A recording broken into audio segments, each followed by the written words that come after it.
कलये सुन्दराकारं सदैकप्रियदर्शनम् अज्ञाननाशकं देवं सद्गुरुं मुरलीधरम् जन्माद्यस्य यतोन्मजादितरतश्चार्थेष्वभिज्ञस्वराट् तेने ब्रह्महृदायादिकवये मुह्यन्ति यत्सूरयः तेजो वारिमृतां यथा विनिमयो यत्र त्रिसर्गो मृषा धाम्ना स्वेन सदा निरस्तकुहकम् सत्यं परं धीमहि नाम संकीर्तनं यस्य सर्वपापप्रणाशनं प्रणामो दुःखशमनस्तन्नमामि हरिं परम् धर्मक्षेत्रे कुरुक्षेत्रे समवेतायुयुत्सवः मामकाः पाण्डवाश्चैव किमकुर्वत सञ्जय ராதே ராதே குருநாதருடைய கிருப்பையில கீதையுடைய ஒரு சாரமா இன்னைக்கு நாம பார்க்க போறோம். இதுக்கான பிரமேயம் என்ன அப்படின்னா, நாளைக்கு கீதா ஜெயந்தி வருது. பொதுவாக மார்கசீர்ஷ சுக்லபக்ஷ ஏகாதசி கீதா ஜெயந்தி அப்படின்னு வச்சுன்னு இருக்கா. மார்கசீர்ஷன்னா ரெண்டு விதமான மாசங்கள் இருக்கு. சாந்திரமான மாசம், சௌரமான மாசம் அப்படின்னு. இந்த தமிழ்நாடு, கேரளா இங்கெல்லாம் சித்திரை வைகாசி அப்படின்னு சூரியனோட சஞ்சாரத்தை வச்சுட்டு மாசம் கணக்கு பண்ணுவா. மற்றபடி கர்நாடகா, ஆந்திரா, இன்னும் வடக்கு பக்கம்லாம் சந்திரனோட கதியை வச்சுட்டு மாசம் கணக்கு பண்ணுவா. அதுக்கு சாந்திரமானம்னு பேர். ஸோ ஒரு 15 நாள் கொஞ்சம் முன்னாடியே வரும். அதனால மார்கசீர்ஷ மாசத்தோட சுக்லபக்ஷ ஏகாதசி கீதா ஜெயந்தி அப்படின்னு வச்சுன்னு இருக்கா. இதெல்லாம் பீஷ்மாஷ்டமியிலேருந்து கொஞ்ச நாள், ஒரு 60 நாள் கிட்ட முன்னாடி தள்ளி கணக்கு பண்றது. அந்த கீதா ஜெயந்தியை ஒட்டி நாம இன்னைக்கு பார்க்க போறோம். கீதையினுடைய ஒரு சாரமா இந்த கீதை எப்போ சொல்லப்படுறது அப்படின்னு பார்த்தா, ஒரு யுத்த களத்துல யாருக்கு சொல்லப்படுறது அப்படின்னு பார்த்தோம்னா, அந்த யுத்தத்துல முக்கியமான ஒரு பாத்திரமா இருக்கக்கூடிய அர்ஜுனனுக்கு. அர்ஜுனன் வீரத்துல குறைஞ்சவனா, இல்ல வெற்றி வாய்ப்புல குறைஞ்சவனா, அதிர்ஷ்டத்துல குறைஞ்சவனா அப்படின்னு பார்த்தா, எல்லாத்துலயும் நிரம்பினவன் பராக்கிரமசாலி அர்ஜுனன். ஆனா அவனுக்கு ஒரு குழப்பம் வந்துடுத்து. யுத்தம் ஆரம்ப சமயத்துல மகாபாரத யுத்தம் அப்படிங்கிறது அந்த சமயத்துல கிட்டத்தட்ட ஒரு உலக யுத்தம், உலக மகா யுத்தம் மாதிரி. பாரத தேசத்துல இருக்கக்கூடிய அத்தனை ராஜாக்களும் அந்த யுத்தத்துல கலந்துன்னு இருக்கா. 2-3 பேர் தான் கலந்துக்கல. அப்படி ஒரு பெரும் யுத்தம். அந்த யுத்தத்துல மொத்தம் 18 அக்ஷௌகிணி சைன்யங்கள். 11 அக்ஷௌகிணி அப்படிங்கிறது துரியோதனன் பக்கம், 7 அக்ஷௌகிணி அப்படிங்கிறது தர்மபுத்திரன் பக்கம். இப்போ சண்டை போடுறதுக்கு முன்னாடி அர்ஜுனன் என்ன நினைக்கிறான், நம்ம ஒரு ஒரு முறை எல்லாரையும் போய் பார்த்துட்டு வந்துடலாம். யுத்தத்துல யார் இருக்கா, யார் யார் எங்கெங்க, யார் யாருக்கு என்னென்ன ஸ்தானம் அப்படின்னு அவன் கிருஷ்ணனை கேட்டுண்டு, எனக்கு 2 சைன்யத்துக்கும் நடுவுல என்னோட தேரை கொண்டு போய் நிறுத்து அப்படிங்கிறான். சேனையோர் உபயோர் மத்தியே ரதம் ஸ்தாபய மேச்சுதா அப்படின்னு. இது ஒரு குருக்ஷேத்திரம்னாலும் தர்ம க்ஷேத்திரம். இன்னைக்கு தர்மத்தை நிர்ணயம் பண்ணக்கூடிய க்ஷேத்திரம் அப்படிங்கிறது இந்த இந்த ஒரு போர் தான். அதனால இந்த குருக்ஷேத்திரம் யார் பக்கம் தர்மம், யார் ஜெயிக்க போறா அப்படின்னு பார்க்க போறது. அதுல தன்னுடைய ஒரு வலிமையினால தன் பக்கத்துக்கு ஜெயத்தை தேடி தரணும்னு ஒரு உற்சாகத்தோட இருக்கிற அர்ஜுனன் 2 பக்கத்துக்கும் நடுவுல தன்னுடைய தேரை கொண்டு போய் நிறுத்த சொல்றான். அப்போ பகவானும் கொண்டு போய் தேரை நிறுத்துறான்.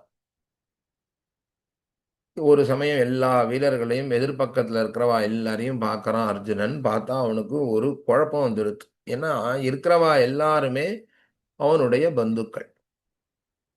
அவன் குழம்ப ஆரம்பிச்சிட்டான். இனிமேல் யுத்தம் எதுக்கு? நான் இப்ப சண்டை போடுறது யாரோட? என்னுடைய வாத்தியாரோட, என்னோட பந்துக்கள், என்னுடைய தாத்தா, என்னுடைய சகோதரர்கள். இவர்களெல்லாம் யுத்தத்துல நான் வதம் பண்ணிட்டு நான் என்ன அடைய போறேன்? இவர்களோட ரத்தத்துல தான் என்னுடைய ராஜ்யத்தை நான் அடையணுமா அப்படின்னு கேட்டுண்டு வெறுத்து போய் அதற்கு மேல ஒரு தர்மங்களையும் சிலதை பேசுறான். யுத்தம்னு வந்துட்டா நிறைய பேர் இறந்து போயிடுவா. அவளோட பத்தினிகள்லாம் விதவையாயிடுவா. குழந்தைகள்லாம் அனாதையாயிடும். அப்படிலாம் சொல்லி இது பிற்காலத்துல இன்னும் அதர்மம் நிறைய பெருகறதுக்கு வழிவகுக்கும். அதனால எனக்கு ராஜ்யம் இல்லாட்டாலும் பரவாயில்ல. நான் ஒருத்தன் சந்நியாசம் வாங்கிட்டேன் அப்படின்னா இந்த யுத்தம் நடக்காம இருந்துடுத்து அப்படின்னா இந்த ஒரு பேரழிவு இருக்காது அப்படின்னு சொல்லி அவன் வில்லு அம்பல் எல்லாத்தையும் கீழே போட்டுடுறான். ஆனா பகவான் சொல்றான், இது ஒரு கோழையினுடைய முடிவு. நீ ஏன் இந்த மாதிரி எடுக்கிற? சண்டை போடுறது உன்னுடைய கடமை இல்லையா? எழுந்து சண்டை போடு. கிளைபியம் மாஸ்மகம் பார்த்த நைதத்வை உபபத்யதே அப்படின்னு சொல்றான். இது உனக்கு பொருந்தாது அப்படின்னு சொன்னாலும் இவனுக்கு குழப்பம்தான் இருக்கு. சண்டை போடுறதுக்கு மனசு வரல. அப்போ பகவான்கிட்டயே சரணடைறான். कार्पण्यदोषो भगतस्वभावः पृच्छामि त्वां धर्मसम्मूढचेताः यच्छ्रेयस्यान् निष्ठितं ब्रूहि तन्मे शिष्यस्तेऽहं शाधि मां त्वां प्रपन्नम् அப்படின்னு நான் இந்த ஒரு தீனமான ஒரு மனோபாவத்தினால என்னுடைய சுபாவம் ஒரு க்ஷத்திரியன் வீரனா இருந்து யுத்தத்தை எதிர்கொள்ளணும், எதிரிகளை அழித்து தர்மத்தை ஸ்தாபிக்கணும், தன் ராஜ்யம் தன் பிரஜைகளுக்கு நல்லதை தேடி தரணும் அப்படிங்கிற ஒரு சுபாவமே எனக்கு அழிஞ்சு போயிடுது. எனக்கு என்ன பண்றதுன்னு தெரியல. நான் உன்னை சரணடைகிறேன். சிஷ்யஸ்தேகம் ஷாதிமான் தாம் பிரபன்னம். சரணடைந்த என்னை சிஷ்யனாக எது எனக்கு சரியோ அதை உபதேசம் பண்ணி என்ன கரையேத்து அப்படின்னு சொல்லி பகவான்கிட்ட சரணடைகிறான். அப்பதான் பகவான் ஆரம்பித்து சொல்றான், அசோச்சியான் அன்வசோச்சஸ்துவம் அப்படின்னு. கீதை இங்கதான் ஆரம்பிக்கிறது முக்கியமா. ஆதிசங்கர பகவத் பாதாலும் இங்கேருந்து தான் பாஷ்யம் எழுத ஆரம்பிக்கிறார். இது வரைக்கும் இருக்கிறதெல்லாம் அர்ஜுனனுடைய ஒரு புலம்பல். அதற்கு பகவான் ஒரு சின்னதா இல்லடா சண்டை போடு அப்படின்னு சொல்றான். அவன் மறுபடியும் கேட்காம சரணாகதி பண்றான். அதுக்கப்புறம் தான் பகவானுடைய உபதேசம் ஆரம்பிக்கிறது. சுமார் 700 ஸ்லோகங்கள். ஒரு சில மகாபாரதத்திலே ஒரு சில இடங்கள்ல 745 ஸ்லோகமாகவும் குறிப்பிட்டிருக்கு. ஆனா பெரியவாள்லாம் வியாக்கியானம் பண்ணியிருக்கா. அதுல 700 ஸ்லோகங்கள். ஆதிசங்கர பகவத் பாதாளோட பாஷ்யத்திலேயே 700 ஸ்லோகங்களா சொல்லப்பட்டிருக்கு. இந்த அசோச்சான் அன்வசோச்சஸ்துவம் அப்படிங்கிறதுல இருந்து பகவானுடைய உபதேசம் ஆரம்பிக்கிறது. பகவான் அவன் பேசின தர்மங்கள் எல்லாம் எடுத்துக்கல. நேர எடுத்த உடனே அடிச்சுடுற. அசோச்சான் அன்வசோச்சஸ்துவம். நீ கவலைப்பட வேண்டாத விஷயத்துக்கெல்லாம் கவலைப்படுற. எதுக்கு கவலைப்படணுமோ அதுக்கு கவலைப்படாம வேற இருக்க அப்படின்னு. இது ஒரு ஞான குறைபாடே தவிர இது தர்மம்னு நினைச்சுக்காத. நீ பண்றது ஒரு தர்மம் ஆலோசனை தர்ம விசாரம்னு நினைக்காத அப்படின்னு சொல்லிதான் ஆரம்பிக்கிற. இங்க நமக்கு பகவத் பாதால் ரொம்ப அழகா ஒரு விஷயத்தை சொல்றார். என்னன்னா சம்சாரிகள் பொதுவாகவே எப்படி இருக்கா அப்படின்னா அவளுக்கு ஏதோ ஒரு ஏமாற்றம், ஏதோ ஒரு குறைவு, கஷ்டம் அப்படின்னு வந்துடுத்துன்னா, அவ அந்த சோக மோகத்தினால தன்னுடைய கடமைய முதல்ல தியாகம் பண்ணுவா. தன் கடமையும் தியாகம் பண்றதையும் பண்ணிட்டு, எது தனக்கு ஒத்துக்காதோ, தனக்கு அது தகுதி இல்லாததோ, அதை போய் நான் ஆச்சரணை பண்றேன், அதை போய் நான் ஃபாலோ பண்றேன் அப்படின்னும் போயிடுவோம். இதுதான் அந்த சோக மோகத்துல இருக்கிறவனுடைய சுபாவம். அப்படி ஒரு சுபாவத்தை தான் இங்க அர்ஜுனன் காமிக்கிறான். சோகம் அப்படின்னா கஷ்டம். அதே மாதிரி மோகம்னா தவறா விஷயங்களை புரிஞ்சுட்டு இருக்கிறது. ஒரு டெல்யூஷன் மாதிரி ஒரு மாயை தோற்றம் தான் மோகம்னு பேர். அப்போ நம்மளுடைய ஸ்திதி எது அப்படின்னு தெரிஞ்சுக்காம இருக்கிற ஒரு குழப்ப நிலை தான் அந்த மோக நிலை அப்படிங்கிறது. இது சம்சாரிகள் எல்லாருக்குமே உண்டு. அதனால பகவத்பாதால் என்ன சொல்றாருன்னா இங்க அர்ஜுனனை ஒரு நிமித்தமா வச்சுண்டு நம் அனைவருக்குமே ஒரு பாடமா பகவான் உபதேசம் பண்றான். அதனாலதான் பகவான கீதாச்சாரியன் அப்படின்னு சொல்றோம். பொதுவாக ஆச்சாரியன் அப்படின்னாலே குரு. குருலையும் ஆச்சாரிய சப்தத்துக்கு என்ன ஒரு விசேஷம்னா தன்னுடைய ஆச்சாரத்துல இருந்துட்டு அந்த ஆச்சாரத்தை இன்ஸ்பிரேஷன் மூலமாகவும் உபதேசம் மூலமாகவும் காண்பிக்கிறவர். அப்படிப்பட்ட குருவை ஆச்சாரியங்கிற பதன் மூலமா சொல்லுவோம். இங்க கீதாச்சாரியன் இவர் என்ன உபதேசம் பண்றாரோ அந்த ஒரு ஸ்திதியில தான் பகவான் கிருஷ்ணன் எப்பவுமே இருந்துன்னு இருக்கார். கீதை இந்த இடத்துல இவனுக்கு ஆத்ம தத்துவத்தை உபதேசம் பண்றதுதான் யதார்த்தமான தேவையான ஒரு உபதேசம் அப்படின்னு ஆரம்பிக்கிறார். அது அர்ஜுனன் ஒரு நிமித்தம் தான். இந்த மாதிரி நம்மளுடைய உலகத்துல நாம வாழச்சே சம்சாரத்திலேயே கஷ்டப்படாதவ யாருமே கிடையாது அப்படிங்கறதுனால எல்லாருக்குமே இது பொருந்தக்கூடியதா இருக்கு. அதனாலதான் இன்றைய பர்யந்தம் ஈவன் நம்ம ஃபாரினர்ஸ் எடுத்துட்டாலும் நிறைய பேர் கீதையை கொண்டாடி இருக்கா. பெரிய பெரிய ஆராய்ச்சியாளர்கள் சயின்டிஸ்ட் எல்லாம் கொண்டாடுறா, வித்வான்கள்லாம் கொண்டாடுறா. இந்த கீதையை கொண்டாடாத ஒரு மதமே கிடையாது. அது விசிஷ்டாத்வைதமாகட்டும், அத்வைதமாகட்டும், துவைத்தமாகட்டும், எல்லாருக்கும் எப்படி வேதம் உபனிஷத்தெல்லாம் பொதுவோ அந்த மாதிரி கீதையும் எல்லாருக்குமே பொதுவா இருக்கு. கீதை வந்து அப்படி கிருஷ்ணன் உபதேசம் பண்ணதை வியாசாச்சாரியால் நமக்கு 700 ஸ்லோகங்கள்ல கொடுத்துருக்கார். அது எல்லாருக்குமே ரொம்ப பயன்படக்கூடியது. ஏன்னா அர்ஜுனன் என்ன ஒரு ஸ்திதியில கஷ்டப்படுறானோ குழப்பத்துல இருக்கானோ அந்த ஒரு ஸ்திதி தான் எல்லா மனுஷர்களுமே இருப்பான். இன்னும் சொல்ல போனா சமயங்கள் மதங்கள் எல்லாம் கடந்து ஒரு மனுஷன் அப்படின்னா ஒரு என்ன ஒருத்தரை நாம கற்பனை பண்ணிப்போமோ அந்த மனுஷ வர்க்கத்துக்கே இந்த கீதையானது பிரயோஜனமாகுது. இதனுடைய மீனிங் பார்த்தோம் அப்படின்னு சொன்னா ஒவ்வொருத்தரோட சூழ்நிலைக்கும் அது ரொம்ப பயனளிக்கும். ஒவ்வொருத்தர் ஒரு குடும்ப சூழ்நிலைக்காக எடுத்துக்கணும்னாலும் கீதை அவளுக்கு ஒரு சொல்யூஷனை கொடுக்கும். ஒரு ஆபீஸ் அப்படின்னு சொன்ன கார்ப்பரேட் அப்படின்னு பார்த்தா அந்த ஒரு சூழ்நிலைக்கும் கீதையானது ஒரு சொல்யூஷனை கொடுக்கும். நாம நண்பர்களோட பழகுறோம், வெளி உலகத்துல பழகுறோம் அப்படின்னாலும் கீதையானது அந்த வர பிரச்சனைகளுக்கெல்லாம் ஒரு சொல்யூஷனை கொடுக்கும். ஒரு நாட்டுக்கும் இன்னொரு நாட்டுக்கும் ஒரு ப்ராப்ளம் அப்படின்னு சொல்லச்சே அத்தகைய ப்ராப்ளங்கள்லையும் ஒரு சொல்யூஷனை கொடுக்கக்கூடியது கீதை அப்படின்னு. கீதையானது அர்ஜுனன நிமித்தமா சொல்லப்பட்டது. பல பரிமாணங்கள் எல்லாருக்குமே அது எடுத்துக்கக்கூடியது. மனுஷனா இருந்தா அவனுக்கு கீதையானது பயன்படும். அவன் இந்த மதத்தை சேர்ந்துதான் இருக்கணும், இந்த ஒரு குறிப்பிட்ட பிரிவை சேர்ந்துதான் இருக்கணும் அப்படிங்கிறது கிடையாது. சார்வஜனீனம் எல்லாருக்கும் உபயோகப்படும் கீதை அப்படிங்கிறது. இத அதனாலதான் ஃபாரினர்ஸே நிறைய பேர் இதெல்லாம் கொண்டாடி பேசியிருக்கா. நம்ம நாட்டிலே நிறைய சயின்ஸ், நிறைய ஞானிகள், மதஸ்தாபகர்கள் எல்லாருமே உபதேசம் பண்ணக்கூடிய ஒரு கிரந்தம், முக்கியமான கிரந்தம் அப்படின்னா கீதை அப்படிங்கிறது. இந்த கீதை பாராயணம் பண்றதே நம்ம மனசுக்கு ஒரு அமைதியா இருக்கும். அர்ச்சனை அர்த்தம் புரிஞ்சு நாம பண்றோங்கிறது சொல்ல, வெறும பாராயணம் பண்ணாலே கீதையானது ஒரு மனசாந்தியை கொடுக்கும். அது நேர பகவானுடைய வார்த்தை. பகவான் என்ன மனசுல நினைக்கிறானோ அதை தான் சொல்றான். ஏன்னா பகவானை ஏமாத்த முடியாது இல்லையா? இப்போவே அர்ஜுனன் புலம்பச்சே பல தர்மங்கள் எல்லாம் எடுத்து சொல்லுவான். சங்கரோ நரகாயைவ அப்படின்னு சொல்லி ஆம், விதவைகளா ஆயிட்டான்னா அவளுக்கெல்லாம் என்ன கதியாகும் அப்படின்லாம் கேட்காச்சே நிறைய தர்மங்கள்லாம் சொல்றான். ஆனா இந்த தர்மங்கிற போர்வையில அவன் பண்ணக்கூடியது தன்னுடைய தர்மத்தை விடுற ஒரு அதர்மத்தை தான் சொல்றான். அத விவேகானந்தர் சொல்லச்சே சொல்றார். இந்த நீ யார வேணா ஏமாத்திடலாம். கிருஷ்ணனை போய் ஏமாத்த முடியுமா? ஒரு தர்மங்கிற வியாஜத்துல அர்ஜுனன் சொல்றான். ஆனா வாஸ்தவத்துல அர்ஜுனன் வந்து குழப்பத்துல இருக்கான். அவன் எதை சரியா புரிஞ்சுக்கணுமோ அதை புரிஞ்சுக்கல, தப்பா புரிஞ்சுன்னு இருக்கான். ஆனா தர்மங்கிற ஒரு பாயிண்ட் ஆஃப் வியூல அவன் எடுத்து சொல்றான். ஆனா கிருஷ்ணனை ஏமாத்த முடியாது.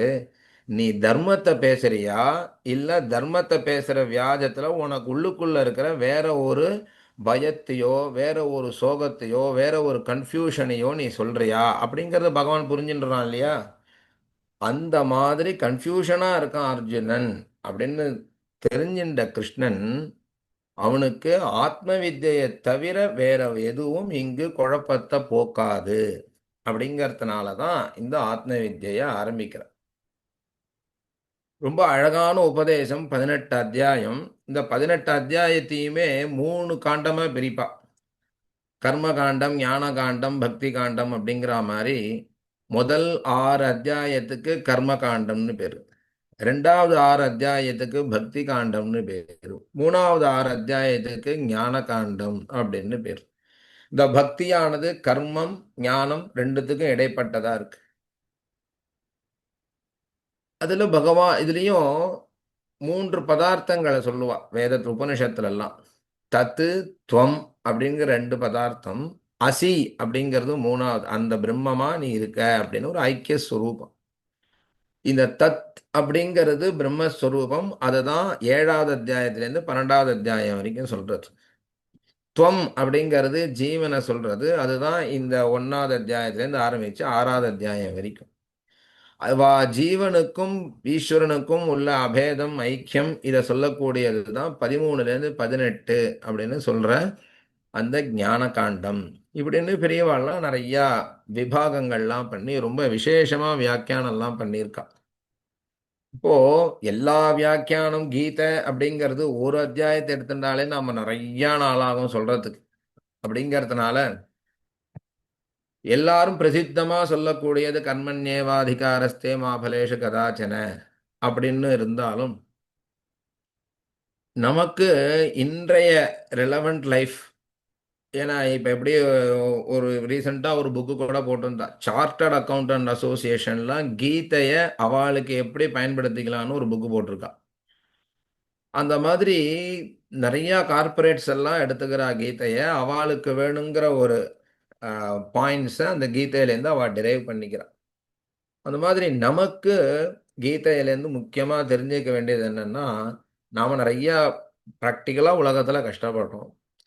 இந்த கஷ்டங்கள்லாம் எதனால வருது அப்படின்னு சொன்னால், இப்போ உதாரணமாக சோகமோகோ அப்படின்னு பகவத் பாதால் சொல்கிறார்.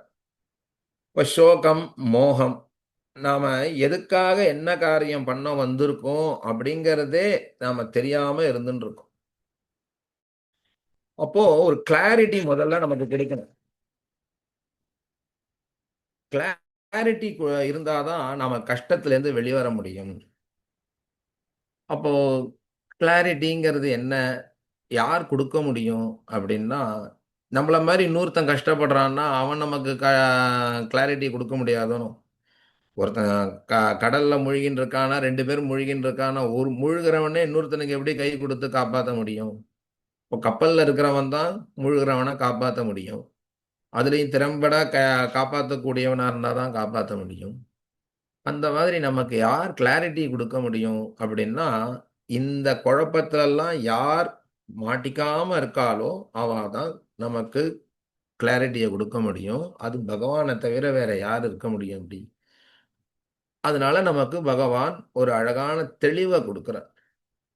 இதுலயே பார்த்தா நாம என்ன பண்ணணும், என்ன பண்ணக்கூடாது அப்படிங்கிறதெல்லாம் இந்த முதல் 6 அத்தியாயத்துல நாம தெரிஞ்சுக்கலாம். அப்புறம் பகவானை பத்தி, பகவானுடைய சுபாவம், அவன் எப்படி ரட்சிக்கிறாங்கிறத பத்தியும் தெரிஞ்சுக்கலாம். அதுக்கப்புறம் 13வது அத்தியாயம், 14வது அத்தியாயம்லாம் பகவான் ஞானத்தை உபதேசிக்கிறான். இந்த உலகங்கிறது என்ன, இந்த சரீரங்கிறது என்ன, இந்த ஜீவன்கிறது என்ன, இதெல்லாம் என்னன்னு நாம தெரிஞ்சுட்டாலே நாம அனாவசியமா குழம்பின்னு இருக்கோம் அப்படின்னு தெரிஞ்சிடும். இப்போ ஒருத்தன் கஷ்டப்படுறான்னு வச்சுக்கோங்க. அந்த கஷ்டத்துலேருந்து ஒரு கடனாளியா ஒருத்தன் இருக்கான் அப்படின்னா, நீங்க கடனை அடைச்சு கொடுத்துட்டேல் அப்படின்னா, அவன் திருப்பியும் ஒரு கடனை பண்ணுவான்.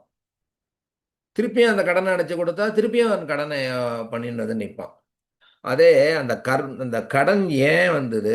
எதனால உனக்கு கடன் திருப்பி திருப்பி வருது? அப்படிங்கிற ஞானத்தை அவனுக்கு புரிய வச்சிட்டோம்னா, அவன் அதுக்கப்புறம் கடனை ஏற்படுத்தாம அழகான ஒரு பிஸ்னஸை பண்ணுவான், நன்னா லீட் பண்ணுவான். அந்த மாதிரி இங்கேயும் கஷ்டத்தை போக்குறது அப்படின்னா என்ன கஷ்டத்தை போக்குறது? ஒரு பிரமையான ஒரு உலகத்துல பிரமைக்கு மருந்து சொல்ல முடியாது. ஒருத்தன் கயரை பார்த்து பாம்புன்னு பயப்படுறான் அப்படின்னா, அது கயறு அப்படிங்கிற ஞானம் அவனுக்கு குடுத்துட்டோம்னா, அவன் அதுக்கப்புறம் நிம்மதியாயிடுவான். இல்ல அது பாம்பு தான் நெனச்சுன்னு அவன் பயந்துட்டு இருக்கச்சே, கையில ஒரு குச்சிய குடுத்து, இத வச்சு அடி அது செத்து போயிடும். அப்படின்லாம் சொல்றதுனாலலாம் அவனுக்கு முழுசா பயம் போயிடாது.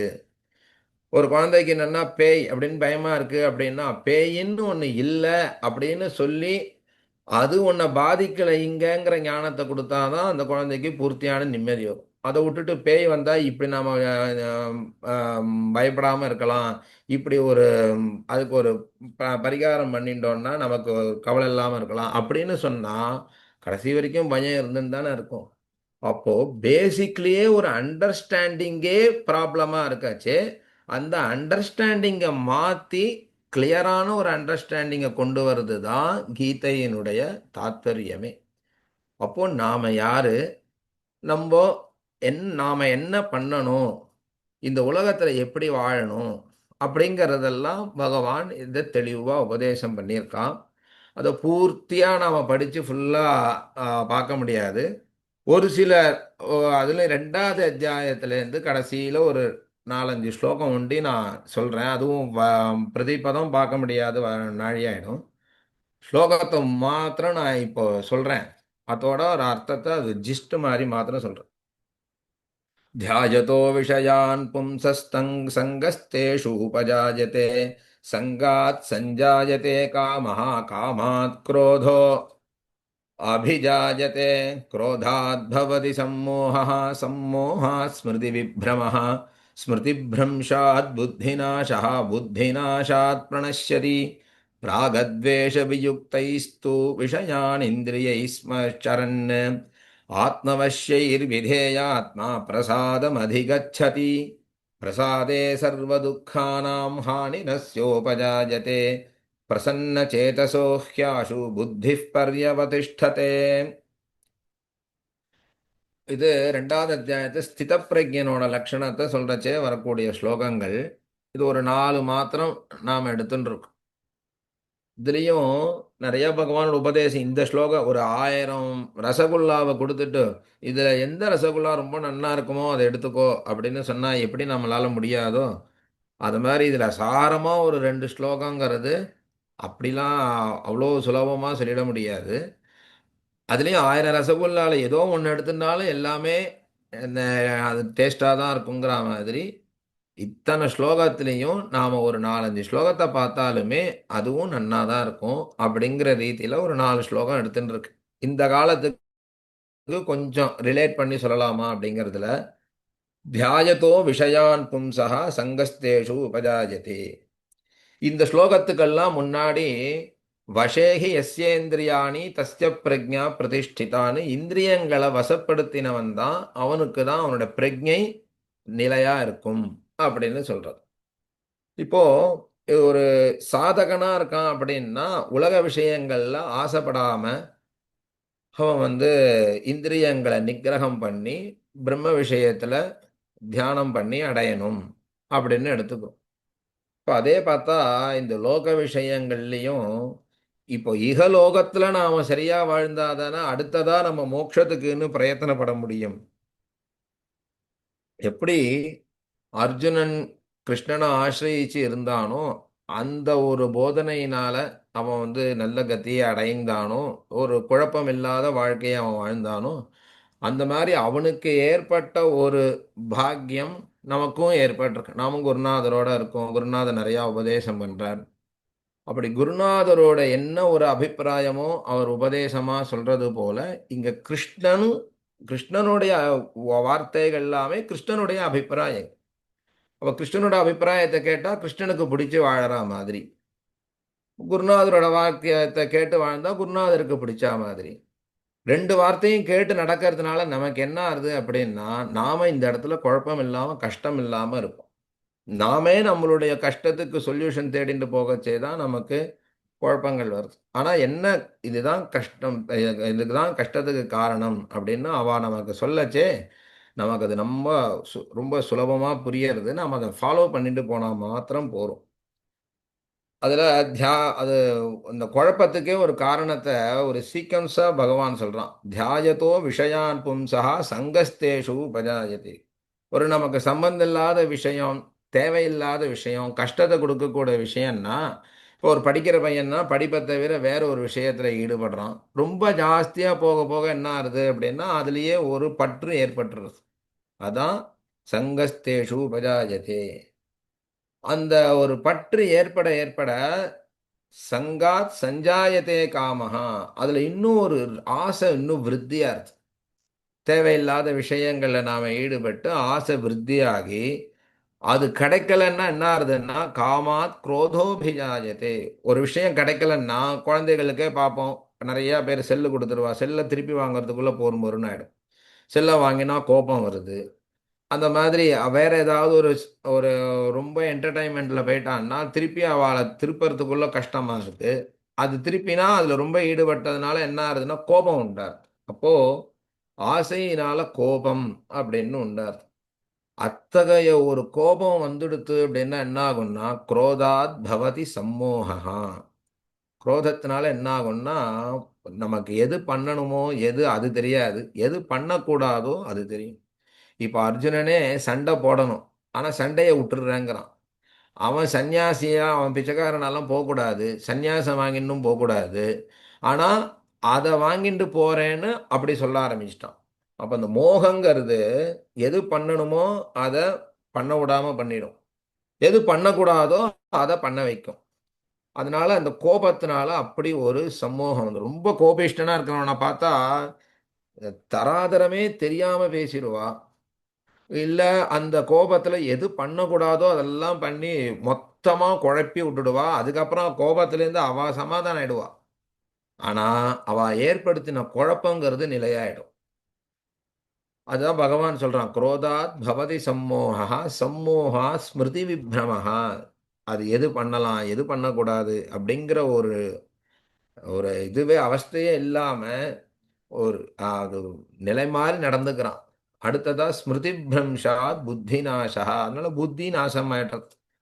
அப்படி புத்தியும் நாசமாயிடுத்துன்னு வச்சுக்கோங்க, அதோட அவ்வளவுதான். புத்தி நாசாத் பிரணஷ்யதி.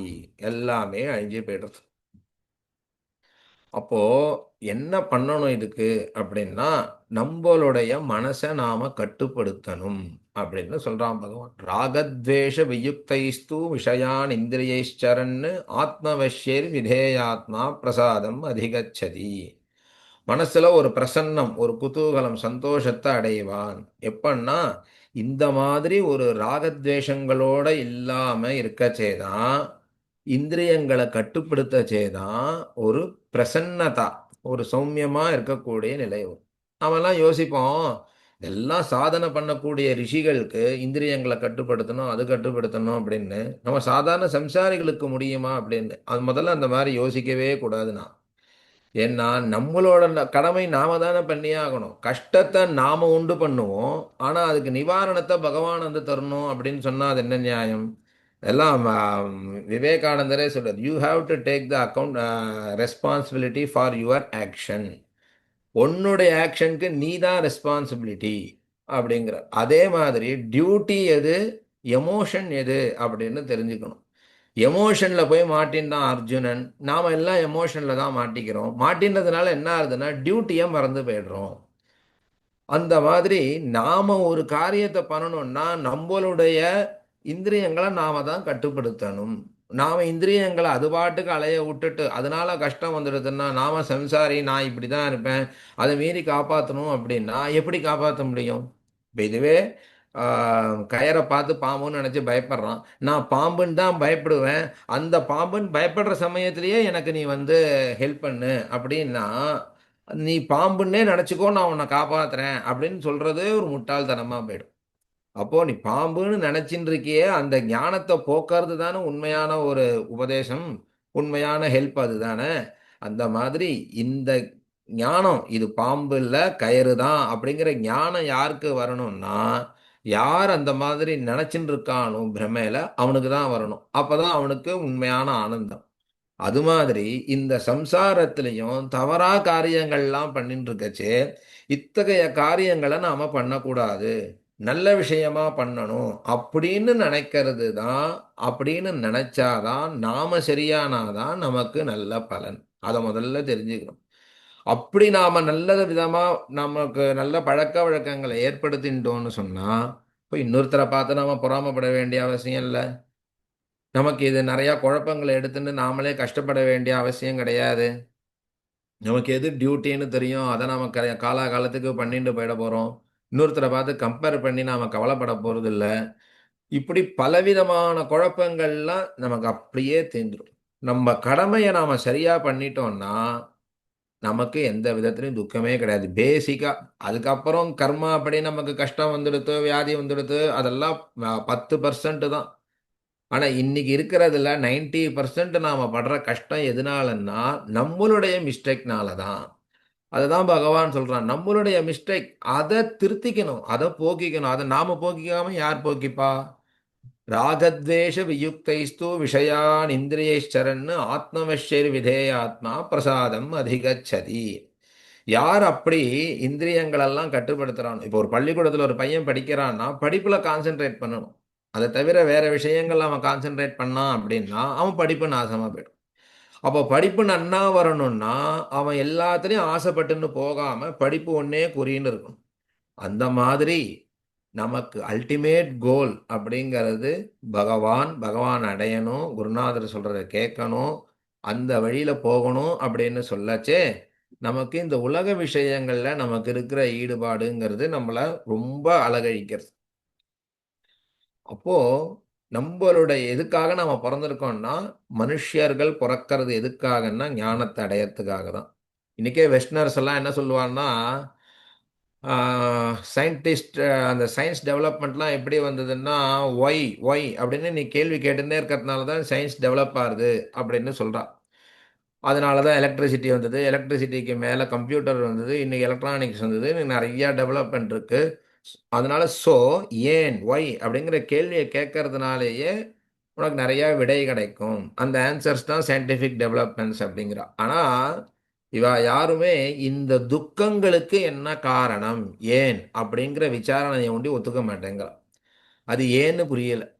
அந்த இந்த கஷ்டங்களுக்கு என்ன காரணம்ங்கிறத நாம விசாரம் பண்ணிட்டு போனோம்னா அப்போ இதுக்கு சுலபமா ஆன்சர் கிடைச்சிரும். அந்த ஆன்சர் உனக்கு எப்பவுமே இருக்கக்கூடிய ஒரு ஆனந்தத்தை கொடுத்துரும். எட்டர்னல் பிளிஸ் உனக்கு வந்துடும். ஆனா இந்த விசாரத்தை போய் அது பொய்யன்னோ இல்ல அது தப்பு அப்படின்னோ அவ சொல்லிடுறா அப்படின்னாச்சே இது அவளோட அஜ்ஞானத்தை தான் காட்டுறது. அப்போ இந்த கஷ்டங்கள்லாம் நாம ஏன் படுறோம் அப்படின்னு நாமளே கொஞ்சம் உட்காந்து ஆராய்ச்சி பண்ணி பார்த்தோம்னா நம்மளுடைய ஆசைகள், நம்மளுடைய தோஷங்கள் இதெல்லாம் தான் இதுக்கு காரணம்னு தெரியும். அப்போ இதுலேருந்து எப்படி வெளியில வருது? ரொம்ப சுலபமாலாம் வந்துட முடியாது. நமக்கு குடும்பத்தை பார்த்துக்கணும், வெளியில இருக்க வேலைகளை பார்த்துக்கணும், எல்லாமே பார்த்துக்க வேண்டியது. அப்போ இதுக்கு நடுவுல நமக்கு ஒரு வழியை பகவான் கல்பிச்சு கொடுத்துருக்கான். குருநாதர் சொல்றாருன்னுச்சே அந்த வழியை நாம பிடிச்சுக்கணும். அந்த வழியை பிடிச்சுண்டா பகவான் என்ன சொல்றான்னா கீதையிலேயே இன்னும் 2 ஸ்லோகம் ரொம்ப அழகான ஸ்லோகமா இருக்கு. இதெல்லாம் நம்மளுடைய பண்ண வேண்டியதா நாம மிஸ்டேக் பண்றது, அதனால நம்ம மாட்டிக்கிறோங்கிறத காண்பிக்கிறது. நாம பகவான் பிடிச்சிட்டோம் அப்படின்னு சொன்னா பகவான் நம்மளை காப்பாத்துறான். அதை தான் பகவான் கீதையில சொல்றான் 9வது அத்தியாயத்துல அனன்யா சிந்தையந்தோமாம் ஏஜனா பர்யுபாசத்தே தேஷாம் நித்யாபியுக்தானாம் யோகக்ஷேமம் வகாம்யகம். யார் என் ஒருவனையே கத்தின்னு எடுத்துன்னு இருக்கானோ அவனுடைய பொறுப்புகள் எல்லாம் நான் வகிக்கிறேன் அப்படின்னு சொல்றோம். அப்போ நமக்கு எப்படி மோட்சம் போறது சாதனை பண்றதுன்னு தெரியாது. ஆசைகளை விடுறதும் நமக்கு கஷ்டம்னா அப்போ ஆசைகளை விடணும்னு நினைக்கிறோம், முடியலன்னாலும் பகவானே வழி காண்பிக்கிறான் நாம சங்கீர்த்தனம் பண்றது அப்படின்னு. அந்த நாம சங்கீர்த்தனம் பண்ணிண்டு பகவானே கத்தின்னு இருந்ததுன்னா பகவானே அந்த பொறுப்பை எடுத்துக்கிறான். அதை தான் 12வது அத்தியாயத்தில் கீதையிலேயே பகவான் சொல்றான், என்னே சரணாக அடைந்தவர்களுக்கு என்ன நம்பினவர்களுக்கு நானே அவளை கரையேற்றுறவனா இருக்கேன் அப்படின்னு சொல்றான். இதுக்கெல்லாம் மேல குழப்பம் வருமா அப்படின்னாச்சே 18வது அத்தியாயத்துல சரம ஸ்லோகம்னு சொல்லுவா. கடைசி ஸ்லோகம் என்னன்னா சர்வதன்மான் பரித்தியஜ்ய மாமேகம் சரணம் பிரஜ அகந்த்வா சர்வ பாபேபியோ மோக்ஷயிஷ்யாமி மாசுச்சா. எல்லாத்தையும் என் ஒருவனுக்கு சமர்ப்பணம் பண்ணிடு, நான் உன்னை கரையேத்துறேன் அப்படின்னு பகவான் வாக்கு கொடுக்குறான். இது சரம ஸ்லோகங்கிறது கீதையில ரொம்ப விசேஷமானது. வைஷ்ணவாலாம் இது நித்தியம் ஒரு ஜபம் பண்றதுக்கான ஸ்லோகமே. பகவான் ஒரு உறுதிமொழி கொடுக்கறான் அப்படின்னு இதுல இருந்து தெரியறது. இப்போ சமஸ்த கீதையிலையும் நீங்க பார்த்தேன்னா கஷ்டத்துக்கான காரணம் என்ன அப்படிங்கிறத பகவான் சொல்றான். அந்த கஷ்டத்துக்கான சொல்யூஷன் என்ன அப்படிங்கிறதையும் பகவான் சொல்றான். அது ஒரு கால் நம்மளால ஃபாலோ பண்ண முடியாதுன்னா கூட யதாசக்தி ஒரு அபியாசப்படுத்திகிட்டே இருந்தோம்னா பகவான்கிட்ட எல்லாத்தையும் ஒப்படைச்சிட்டோம்னா பகவான் நம்மளை சர்வ விதத்திலையும் காப்பாத்துறேன் அப்படின்னு சொல்றான். அதுலேயும் எவ்வளோ தூரம் பகவான் சொல்ல பத்திரம் புஷ்பம் பலம் தோயம் யோமே பக்தியா பிரயச்சதி ததகம் பக்தி உபகிருதம் அஷ்னாமி பிரயதாத்மனஹா எத்கரோஷி எதஷ்ஞாசி அப்படின்னு எதை பண்றியோ எதை சாப்பிட்றியோ அதெல்லாம் வந்து முதல்ல எனக்கு அர்ப்பணம் பண்ணிடு. ஒரு பத்திரமா இருந்தாலும் சரி ஒரு புஷ்பமா இருந்தாலும் சரி ததகம் பக்தி உபகிருதம் நீ பக்தியோட கொண்டு வந்து கொடுக்கறத நான் ரொம்ப சந்தோஷமா எடுத்துக்கிறேன். அப்போ ஏன் கொடுக்கிற வஸ்துல இல்ல தாத்பரியம் கொடுக்கிற பாவத்துல தான் இருக்கு. அதே மாதிரி நாம பண்றதெல்லாம் பகவானுக்கு அர்ப்பணம் பண்ணிடுறோம். அதனாலதான் காயேன வாச்சா மனசேந்திரியர்வா புத்தியாத்மனாவான்னு ஒரு பழக்கத்துல ஒரு ஸ்லோகமே இருக்கு. எல்லாம் பண்ணிட்டு பகவான்கிட்ட அர்ப்பணம் பண்ணிடுறது அப்படின்னு. அப்போ இது நம்ம கஷ்டப்படுறோமே நினைச்சாலும் இந்த கஷ்டத்துக்கு காரணம் நம்மளுடைய நடவடிக்கைகள் தான். இப்போ நம்மளுடைய நடவடிக்கைகளை நாம மாத்திண்டு தான் ஆகணும். மாத்திட்டே இருக்கிற சமயத்திலையும் சில கஷ்டங்கள்லாம் வந்தது அப்படின்னு சொன்னா பகவான்கிட்ட போய் பிரார்த்தனை பண்றோம். நம்மளுடைய புத்தி எல்லாம் நல்ல விதத்துல போறதுக்கு பகவான் நமக்கு வழி ஏற்படுத்தி கொடுப்பான். பிரார்த்தனை தான் நமக்கு உயர்ந்த ஒரு பலனை கொடுக்கும் அப்படின்னு கீதையே நாம் நித்தியம் பாராயணம் பண்ணிட்டு இருந்தோம்னா நமக்கு சகல விதத்திலையும் நன்மை உண்டாகும். நமக்கு நிறைய இடங்கள்ல குழப்பம் உண்டாகச்சே குழப்பத்தெல்லாம் கீதை போக்கி கொடுக்கும். கீதை வந்து ஒரு உத்தமமான கிரந்தம்.